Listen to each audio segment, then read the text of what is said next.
Perbedaan paling mendasar antara sistem pendidikan ala barat yang dianggap modern dengan sistem pendidikan ala leluhur Nusantara yang dianggap klasik itu adalah bahwasannya sistem pendidikan ala barat itu adalah bagaimana cara menguasai bumi. Sedangkan yang di leluhur Nusantara itu adalah bagaimana cara merawat bumi. Jadi beda ya. Kalau pendidikan ala barat itu adalah pendidikan bagaimana cara menguasai bumi, dan kalau di Nusantara bagaimana cara merawat bumi. Itu yang pertama yang akan kita bahas. Kemudian yang kedua, sistem pendidikan yang kita pakai sekarang itu adalah warisan dari sistem pendidikan kolonialisme Belanda yang mengajarkan peserta didik ataupun anak didik Indonesia itu menjadi babu, menjadi pembantu. Mohon maaf kalau bahasanya kasar, tapi itu adalah fakta. Akan kita kupas tuntas pada kesempatan konten kita kali ini. Oke, dalam satu statementnya Deddy Mulyadi itu kan memberikan satu kebijakan bahwasanya pekerjaan rumah ataupun PR, guru tidak boleh lagi memberikan PR kepada anaknya dengan alasan bla bla bla bla. Nah, ini ada lagi, kami hari ini mengeluarkan surat edaran itu larangan membuat PR bagi guru untuk siswa-siswanya. Kenapa itu dilakukan? Pertama, selama ini PR-PR yang dibawa ke rumah itu dikerjakan oleh orang tuanya. Jadi tidak efektif itu buat PR. Yang keduanya, membuat rileks anak-anak ketika di rumah. Saya pengen anak di rumah itu baca buku dengan rileks, bermusik, berolahraga, membantu orang tuanya punya warung, punya toko, ke sawah, ke kebun, sehingga menjadi mereka produktif, tetapi ada batasan, mereka tidak bisa keluar di atas lebih dari jam 9. Nah, ini kan menuai pro dan kontra dari masyarakat. Ada yang bilang katanya dengan dihapuskan ini sama dengan menghapus mental rasa tanggung jawab, kan begitu, dari seorang anak. Tapi benarkah demikian? Ayo kita sama-sama bahas ya. Namun sebelumnya kita bahas dulu yang pertama. Perbedaan mendasar antara sistem pendidikan ala barat dengan ala leluhur Nusantara itu adalah kalau barat itu sistem pendidikan bagaimana menguasai bumi, sedangkan di Nusantara itu sistem bagaimana merawat bumi. Nah, kenapa ini bisa perbedaannya bisa sangat jomplang atau sangat jauh sekali? Karena ini adalah dipengaruhi oleh faktor geografis alam begitu loh. Contoh di Indonesia tuh kamu singkong dipotong aja segini-segini, tancepin langsung tumbuh, tinggal tungguin langsung bertumbuh ubinya kan, langsung tumbuh singkong begitu loh. Mau cari mata air ya tinggal gali langsung keluar kan, itu saking subur, mudah untuk hidup begitu loh. Sedangkan di Eropa sana itu susah, apalagi ketika musim salju ya kan, mereka tanaman-tanaman mati ya kan. Nah, ini faktor alam inilah yang mempengaruhi sistem pendidikan. Nah, karena faktor alam di Eropa sana itu tidak sesubur di Nusantara, sehingga mereka ketika kekurangan itu bagaimana caranya harus mencari keluar begitu loh.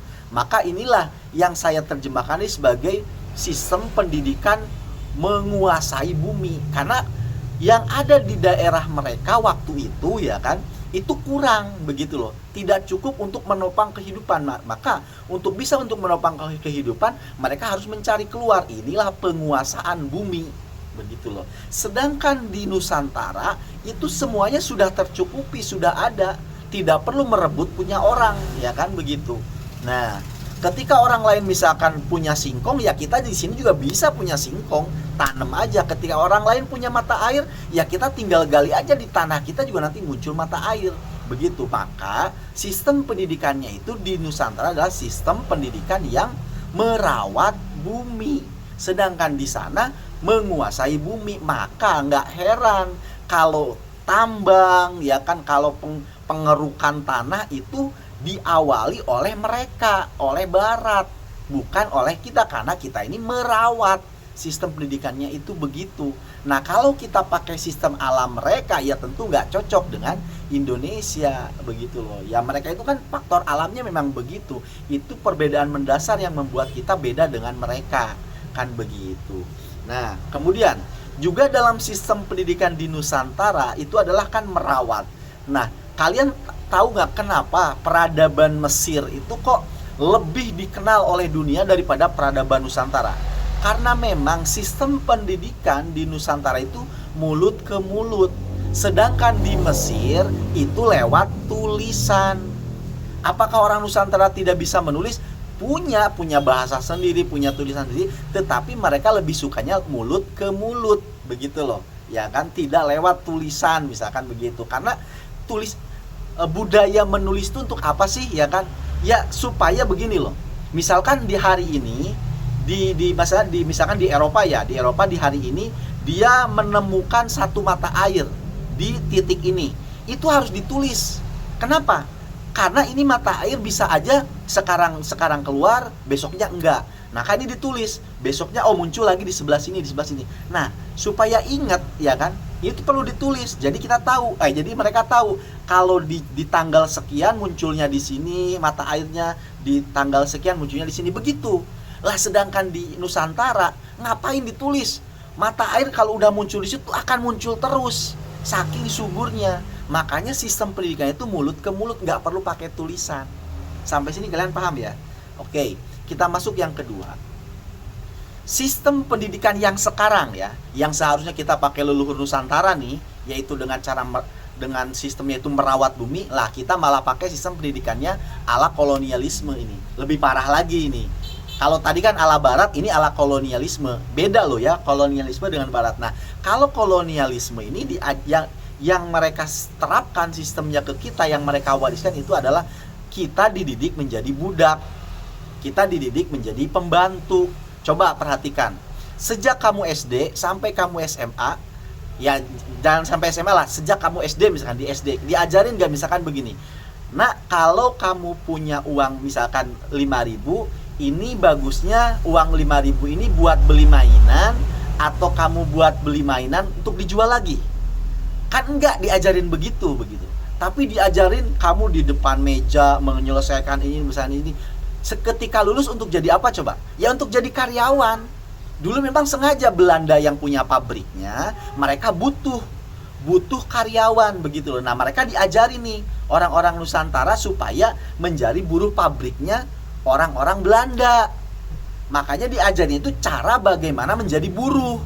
Begitu loh, sistem kerjanya bukan suruh mengelola duit. Kamu punya uang 5.000, ini uang berapa ribunya untuk apa? Berapa ribunya untuk apa? Enggak, kamu nggak diajarin itu waktu SD. Tapi diajarin bagaimana kasih tugas harus selesai, ya kan? Kalau nanya nggak boleh banyak tanya, kamu nggak boleh banyak tanya, kan begitu. Nah, itu selalu memberikan, harusnya itu kita tuh pintar menjawab, bukan banyak bertanya, gitu kan? Itu dulu waktu sekolah. Karena memang begitu, kalau kamu banyak bertanya, akhirnya kamu jadi pinter, jadi mengetahui apa yang tidak kamu ketahui. Ini bahaya. Kalau kita banyak tanya, kita jadi pinter, bisa ngalahin bos Belanda ini gitu loh, yang punya pabrik. Makanya sejak awal kamu dicekokin, ya kan, di pendidikan itu tuh, di pendidikan yang warisan kolonial, kamu tuh bagaimana menjadi buruh gitu loh, jadi karyawan, jadi adminnya, jadi apanya, intinya jadi buruh aja. Karena yang punya pabriknya ini Belanda. Paham nggak? Nah, sekarang apa kaitannya dengan Kang Deddy Mulyadi yang memberikan PR? Itu PR itu ya sedang mengajarkan loyalitas. Makanya ketika sekarang kamu kerja di pabrik, kerja di perusahaan, ada istilahnya loyalitas. Loyalitas itu adalah cara menipu bos kepada kamu, begitu loh. Misalkan, ayo kerja yang benar, cinta kepada pekerjaanmu, loyalitas. Harusnya kamu kerja 8 jam, loyalitas tambah setengah jam, tambah 1 jam. Itu nggak dibayar sama bos kamu, alasannya loyalitas. Lah kamu itu sedang ditipu dengan istilah loyalitas. Nah, loyalitas ini diajarkan sejak kecil. Dengan apa? Dengan PR. Kamu waktu belajar kan sudah cukup nih, masuk jam 7 pagi, pulang jam 2 atau jam 1, 12 siang, kan begitu kan? Itu udah selesai sebenarnya. Ya, kamu sekolah, dikasih lagi PR untuk ini, kan sebenarnya PR itu pekerjaan sekolah yang dikerjakan di rumah kan. Nah, ini sedang mengajarkan loyalitas. Jadi nanti ketika kamu menjadi buruh pabrik, menjadi karyawan perusahaan, kamu terbiasa dengan loyalitas. Inilah warisan pendidikan Belanda. Paham nggak sampai di sini? Jadi selama ini kita itu dibodohin begitu loh. Seharusnya kamu punya anak nih, punya anak sekarang sekolah. Oke, udah terlanjur lah kita menggunakan sistem pendidikan warisan kolonial. Tapi Mbok Yao, kamu itu ngasih tahu anakmu gitu loh. Diajarin sejak dini bagaimana mengelola uang, bagaimana misalkan mengajarkan bisnis secara sederhana, punya duit 5.000 misalkan, ini loh 1.000-nya buat jajan, 1.000-nya buat nabung, buat sedekah, 1.000-nya dikumpulin nanti akan dibuat modal, kamu akan buka usaha ini. Kan harusnya tuh gitu. Bukan malah ngikutin dari sekolah. Itu berarti kamu ingin anak kamu menjadi babu selamanya. Begitu. Jadi sampai sini paham ya apa kebijakan Kang Deddy Mulyadi itu? Coba kalian sekarang memahaminya jauh lebih dalam kan dengan ini semua. Ya, semoga bermanfaat. Terima kasih karena sudah menyimak.